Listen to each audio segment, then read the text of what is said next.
नमस्ते दोस्तों, स्वागत है आपका इस चैनल की एक नई सीरीज में जिसका नाम है सम कॉमन डिसीज। इस सीरीज में आप कुछ कॉमन डिसीज के बारे में और उससे बचने के उपाय के बारे में जानेंगे। इस सीरीज में आज हम जानेंगे मलेरिया के बारे में और साथ ही उसके बचाव के तरीकों के बारे में। तो इस वीडियो को पूरा देखें और हमारे चैनल को सब्सक्राइब करना ना भूलें। मलेरिया एक जानलेवा बीमारी है। यह आमतौर पर एक संक्रमित एनोफिलीज मच्छर के काटने से फैलता है। संक्रमित मच्छर प्लाज्मोडियम परजीवी ले जाते हैं। जब यह मच्छर आपको काटता है तो परजीवी आपके रक्त प्रवाह में निकल जाता है।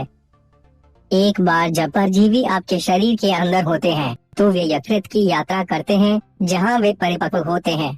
कई दिनों के बाद परिपक्व परजीवी रक्त प्रवाह में प्रवेश करते हैं और लाल रक्त कोशिकाओं को संक्रमित करने लगते हैं। 48 से 72 घंटों के भीतर लाल रक्त कोशिकाओं के अंदर के परजीवी गुणा हो जाते हैं, जिससे संक्रमित कोशिकाएं फट जाती हैं। परजीवी लाल रक्त कोशिकाओं को संक्रमित करना जारी रखते हैं, जिसके परिणाम स्वरूप ऐसे लक्षण होते हैं जो एक समय में 2 से 3 दिन तक रहते हैं। मलेरिया आमतौर पर ट्रॉपिकल और सब ट्रॉपिकल जलवायु में पाया जाता है, जहां परजीवी रह सकते हैं। विश्व स्वास्थ्य संगठन WHO ट्रस्टेड सोर्स ने कहा है कि 2016 में 91 देशों में मलेरिया के अनुमानित 216 मिलियन मामले थे। आइए अब हम जानते हैं कि मलेरिया आखिर किन कारणों से होता है। अगर प्लाज्मोडियम परजीवी से संक्रमित एक मच्छर आपको काटता है तो आपको मलेरिया हो सकता है। मलेरिया परजीवी के 4 प्रकार हैं जो मनुष्यों को संक्रमित कर सकते हैं: Plasmodium vivax, P ओवले, P malaria और पी फाल्सीपेरम। पी फाल्सीपेरम बीमारी के एक और अधिक गंभीर रूप का कारण बनता है और जो लोग मलेरिया के इस रूप को अनुबंधित करते हैं उनमें मृत्यु का खतरा अधिक होता है। एक संक्रमित मां अपने बच्चे को जन्म के समय भी बीमारी दे सकती है। इसे जन्मजात मलेरिया के रूप में जाना जाता है। मलेरिया रक्त द्वारा प्रेषित होता है, इसलिए इसे इसके माध्यम से भी प्रेषित किया जा सकता है, जैसे कि अंग प्रत्यारोपण, आधान या ट्रांसफ्यूजन, साझा सुइयों या सीरिंज का उपयोग। आइए अब हम जानते हैं कि मलेरिया के लक्षण क्या क्या है।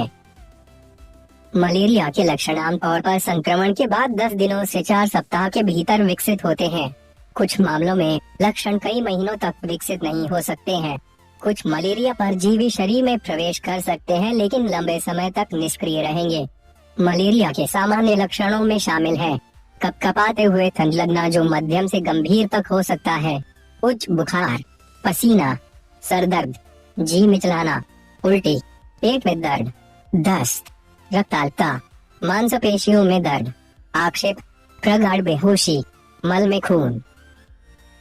आइए अब हम जानते हैं कि मलेरिया का निदान कैसे किया जाता है। आपका डॉक्टर मलेरिया का निदान करने में सक्षम होगा।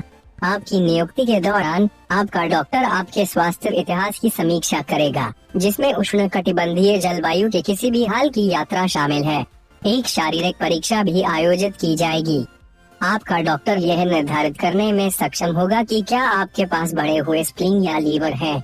यदि आपके पास मलेरिया के लक्षण हैं, तो आपका डॉक्टर आपके निदान की पुष्टि करने के लिए अतिरिक्त रक्त परीक्षण का आदेश दे सकता है। ये परीक्षण दिखाएंगे कि आपको मलेरिया है कि नहीं। अगर मलेरिया है तो आपको किस प्रकार का मलेरिया है। यदि आपका संक्रमण एक परजीवी के कारण होता है जो कुछ प्रकार की दवाओं के लिए प्रतिरोधी है, यदि रोग के कारण एनीमिया है, यदि बीमारी ने आपके महत्वपूर्ण अंगों को प्रभावित किया है। अब हम जानते हैं मलेरिया की जानलेवा जटिलताओं को। मलेरिया कई तरह की जानलेवा जटिलताओं का कारण बन सकता है, जैसे कि मस्तिष्क की रक्तवाहिकाओं या मस्तिष्क मलेरिया की सूजन, फेफड़ों में तरल पदार्थ का एक संचय जो सांस की समस्याओं या फुफ्फुसीय एडिमा का कारण बनता है, किडनी, लीवर या स्प्लीन की अंग विफलता, लाल रक्त कोशिकाओं के विनाश के कारण एनीमिया, निम्न रक्त शर्करा। आइए अब हम जानते हैं कि मलेरिया का इलाज कैसे किया जाता है। यदि आप परजीवी पी फाल्सीपेरम से संक्रमित हैं, तो मलेरिया जानलेवा हो सकता है।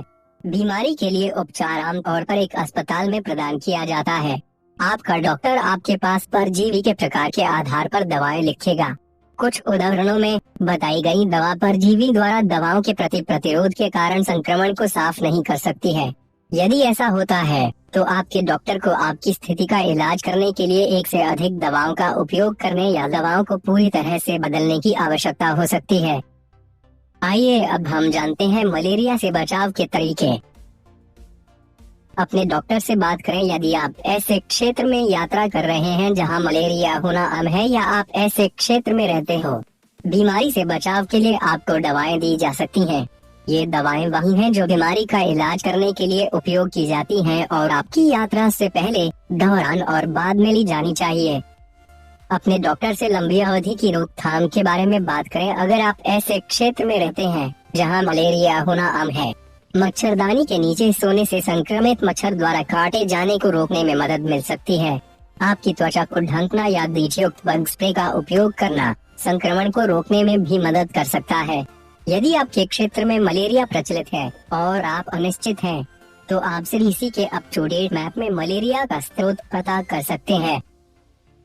यात्रियों के लिए कुछ खास सलाह। रोग नियंत्रण केंद्र यात्रियों को निम्नलिखित सावधानियां बरतने की सलाह देता है। 1. पता करें कि जिस देश और शहर या क्षेत्र में आप जा रहे हैं उसमें मलेरिया का खतरा तो नहीं।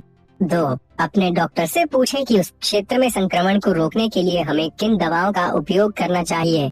3. घर से बाहर जाने से पहले एंटी मलेरियल दवाएं प्राप्त करें ताकि विदेश में नकली दवाओं को खरीदने के जोखिम से बचा जा सके।